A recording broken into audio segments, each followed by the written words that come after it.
अरे जहां पर जो है अपने अपने कार्य को सब कर रहे हैं, उसी तरह से तुम निश्चय मानो कि आप अपने कार्य को कर रहे हो और आप श्रेष्ठ हो, आप वही भारतीय मानव हो और आप वही भारतीयता के अधिकारी हो। तो बंधुओं, मैं चाहूंगा कि सरकार से सबसे पहले आप ही अनुरोध करें, नहीं चाहिए अब ये आरक्षण, हम अपने जीवन को अपने ढंग से जिएंगे और जी लेंगे।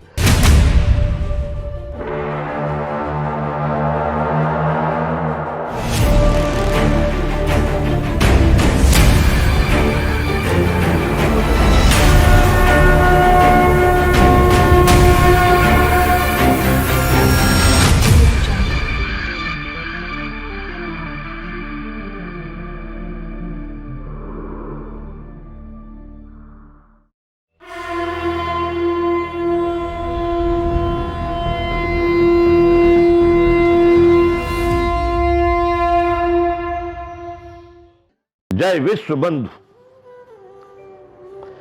तो बंधुओं, चर्चा वही आरक्षण।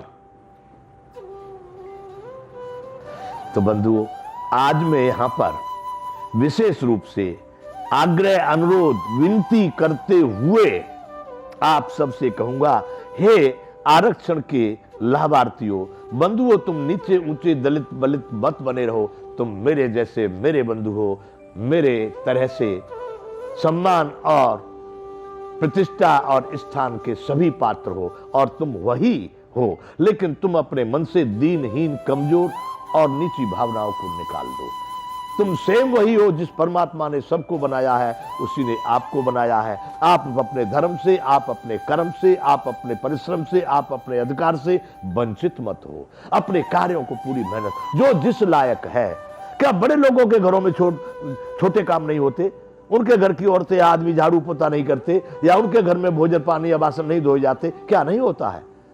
अरे जहां पर जो है अपने अपने कार्य को सब कर रहे हैं, उसी तरह से तुम निश्चय मानो कि आप अपने कार्य को कर रहे हो और आप श्रेष्ठ हो, आप वही भारतीय मानव हो और आप वही भारतीयता के अधिकारी हो। तो बंधुओं, मैं चाहूंगा कि सरकार से सबसे पहले आप ही अनुरोध करें, नहीं चाहिए अब ये आरक्षण, हम अपने जीवन को अपने ढंग से जिएंगे और जी लेंगे।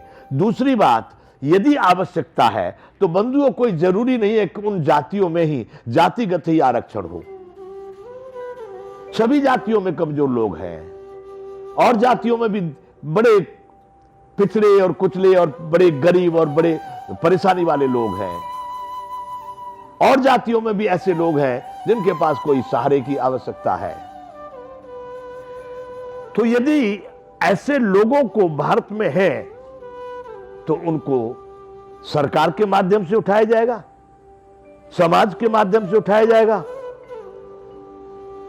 विभाग के माध्यम से उठाया जाएगा, परिवार के माध्यम, कुटुंब के माध्यम से उठाया जाएगा, जाति के माध्यम से उठाया जाएगा।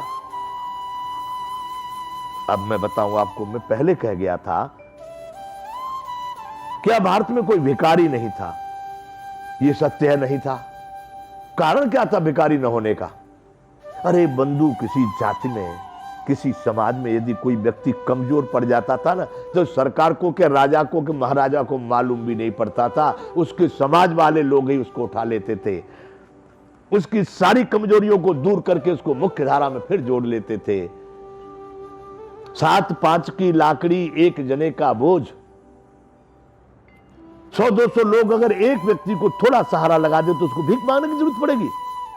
वह भी उसी धारा में, उसी समाज में बिल्कुल प्रतिष्ठित हो जाएगा। इसलिए भारत में भिखारी नहीं थे। उनको किसी भी जाति का हो, किसी भी क्षेत्र का हो, किसी भी समाज का हो, उनको गौरव था अपनी जाति पर। आज तो हमने सुना है बड़े बड़े शहरों में,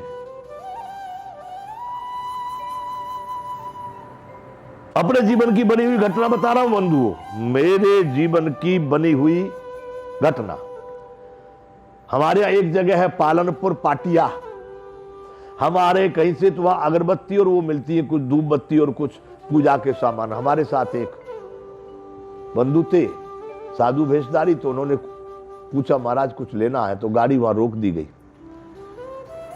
गाड़ी रोक दी गई तो वो लेने चले गए। 1 मिनट नहीं गुजरा तब तक एक बच्चा आया 10-8 साल का, कांच खटखटाया और बड़ा रिरिया करके एक्शन करके बोला,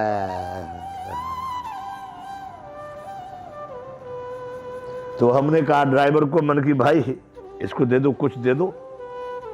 अरे बोला जान दो गुरुजी, आप नहीं जानते, ये तो सब इन्होंने धंधा बना रखा है। मन की जाने दो, कोई बात नहीं, धंधा भी बना लिया हो तो। हमने पढ़ा था कि रहे मन बेनर मर चुके जे कहूँ मांग न जाए, उनते पहले बेमुए जिन मुख निकसत ना है। कहा यह गया कि जो मांगने गए वो तो मर गए, पर जो नहीं दे पा रहा है वो भी मराई, कुछ दे दे। इसी बात को याद करके कुछ दे दे। उसको दिलवाया भाई, तो 2-5 रुपए जो भी दिया उसने दे दिया। वो हटा नहीं है, तब तक एक लड़की आ गई। एक लड़की आ गई, वो भी उसी एक्शन में बोली। हमने कहा भाई इसको कुछ दे दे। अरे बोले गुरुजी ये तो लाइन लग जाएगी, ये तो लाइन लग जाएगी इस तरह से, बहुत लोग हैं मांगने वाले। चलो उसको भी जो कुछ दे दिया। साहब इतनी देर में एक औरत बच्चे को गोद में लेकर के, एक को चला करके, एक को गोद में लेकर के वो आके आने लगी। हमने कहा तू ठीक ही कह रहा था भाई, ये तो साला विचित्र बीमारी हो गई। हमने कहा चल ये भी आई, इसको भी ₹1, ₹2, ₹4 कुछ देना चाहे तो दे दे। उसको भी जो कुछ दिया होगा। चलो साधु जी आगे अपने सामान लेके बैठे। हमको आश्चर्य लगा कि ये क्या हो रहा है। हम जब आश्रम पे आए, यहां बैठे, कुछ लोग आते जाते हैं, दूसरे दिन हम चर्चा कर रहे हैं ये क्या है। लोगों ने बताया कि महाराज श्री इस सूरत शहर में, मैं दूसरे शहरों की बात नहीं, अनुमान लगाता हूं कि यदि यहाँ ऐसा हो रहा है तो आजकल तो ये मोबाइल का युग है, 1 सेकंड में सारी बात कहीं से कहीं पहुंचती है। तो लोगों ने बताया कि महाराज यहां इसके भी टेंडर और ठेके होते, इनके ठेकेदार हैं। इस एरिया में अगर 60 भिखारी हैं, उनको कितना धन दिया जाएगा वो मांग के ले जाते हैं, वहां जमा होता है, इनके ठेकेदार लोग पैसे लेते हैं, इनको तो बहुत कम मिलता है। यदि बंधुओं, मेरे भाइयों, यदि ये बात सत्य है तो आपको नहीं लगता कि मानवता का जीवन नहीं, ये मानवता ही नहीं, ये भारतीयता ही नहीं, इस तरह का भीख मांगने का धंधा? कौन दोषी है इस विषय में? कौन दोषी है? मैं सीधा कहूंगा तो या सरकार या फिर ये समाज, दोनों ही दोषी है।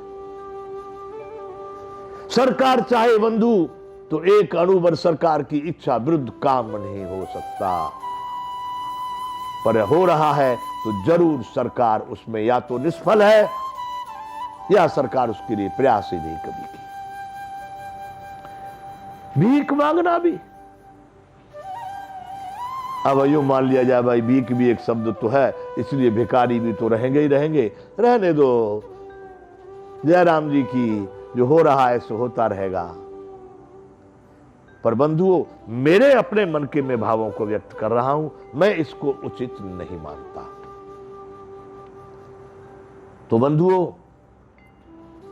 आज इस विषय पर अब अगली चर्चा तो करूंगा ही लोगों से, अब उन लोगों से चर्चा करूंगा जो लाभार्थी नहीं है लेकिन वो किसी तरह से इससे संबंधित हैं, उससे क्या हानि लाभ है, उस विषय पर चर्चा करूंगा। परंतु आज आरक्षण के लाभार्थी या समर्थकों से मैं अपने इस बात को फिर से उनको ध्यान लगाने के लिए, उनको याद रखने के लिए, उनको इस कार्य में सहयोग देने के लिए मैं फिर से ये अनुरोध कर रहा हूं कि बंधुओं, आप स्वयं ही सरकार के समक्ष उपस्थित हो जाओ। नहीं हो रहे हो, मुझे जरा भी एक अणु भर भी इसमें न आश्चर्य होगा, ना ही कोई दुख होगा, ना ही कोई परेशानी आपत्ति होगी। वो आपका कर्म, आपका धर्म, आपका विचार, आपका सब कुछ आपका है। लेकिन यदि आप इसमें सहभागी बनेंगे तो आत्म आनंद, प्रसन्नता और देश के ऊपर मुझे गौरव जरूर होगा कि भारत भारत है। क्योंकि ये भारत का कार्य नहीं कि हम किसी के अधिकारों को या अल्प प्रलोभन किसी तरह से स्वीकार करके हम अपने देश को किसी गलत दिशा में ले जाएं, ये भारतीय लोगों का या किसी भी देश के मानवों का ये कर्तव्य नहीं हो सकता। और आपने अगर मान रखा है कि आप बिल्कुल गए गुजरे दले कुचले दलित ही हैं, तो बंधुओं उसमें दूसरा तो कोई क्या सहकार करेगा। अगर किसी को कोई मारता है तो उसको बचाने का प्रयास किया जा सकता है, समाज के द्वारा, मित्रों के द्वारा, सरकार के द्वारा, हर तरह से। लेकिन जिसने आत्महत्या की ठान ली हो उसको कोई कब तक बचाएगा? आप विचार करो। तो बंधुओं, मैं नहीं मानता हूं कि आप दले कुचले दलित हैं, मैं मानता हूं आप श्रेष्ठ भारतीय मानव हैं। यदि आप में जरा भी आत्म तत्व जीवित है, सही है, भारतीय है और सही में आप अपने उस पूर्वजों की संतान हैं, तो आप अवश्य ही इस विषय पर विचार चिंतन करें और आरक्षण को भारत से समाप्त करने की प्रक्रिया में आप सहभागी बने। जय विश्व बंधु।